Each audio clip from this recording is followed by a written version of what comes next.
pasur debate përmes rrjeteve sociale me Albulena Agjiun pikërisht për shkak të neneve, të cilat e dija se do të vinim në një situatë të tillë. Dhe në fakt, kur janë shpallë rezultatet, unë kam cituar ligjin, dhe ajo më ka thënë që nuk po bëhet fjalë për certifikim të zgjedhjeve, po bëhet fjalë për shpallje të zgjedhjeve, mandej kur janë shpallë zgjedhjet prap ja kam citu ligjin dhe kam thënë se çfarë po bëhet tani, sepse erdhi koha kur duhet ta implementosh nenën 26 dhe prap të gjithë kanë heshtur.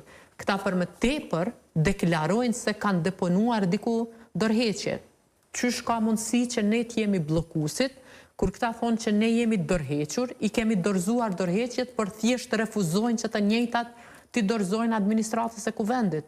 Nuk jemi ne bllokuesit. Atë çfarë kemi thënë në ditën e parë dhe çfarë kemi thënë në seancën e djeshme kur ishte vazhdimi dhe çfarë po e themi edhe sot për seancën e cila do të jetë nesër, dhe seanca e cila do të përsëritet nëse ka nevojë disa herë çdo 48 orë, është që thjesht ky ngërç ka zgjidhje, dhe zgjidhja është shumë e thjeshtë. Duhet të shkruajnë që emri mbi emri dorëhiqem nga pozita e ministrit, gjë e cila nënkupton që ata nuk mund të shkojnë mandej në institucione dhe të marrin detyra, sepse kushtetuta jonë e ka ndarë punën e legislativit dhe të ekzekutivit. Kaq e thjeshtë është.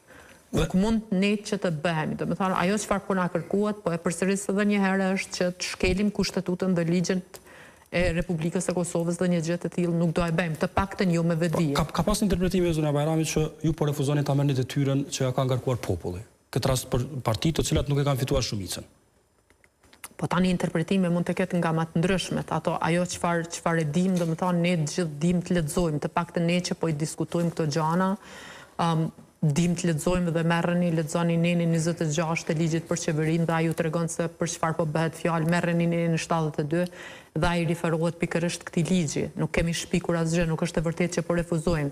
Ata mund ta testojnë këtë, thjesht nesër le të sjellin dorëheqjet dhe ne të gjithë të 20 deputetët e grupit parlamentar të Lidhjes Demokratike të Kosovës do e votojnë me të parën raportin dhe ecim përpara, bëjmë betimin dhe i hapim rrugë konstituimit të Kuvendit të Republikës së Kosovës dhe mandej e cafati për formimin e qeverisë. Zonia Bajrami, s'kam se mos ju pyes për një gjë që e hapet shkarazi në këtë intervistë, është çështja e vendimeve të cilat po i merr qeveria.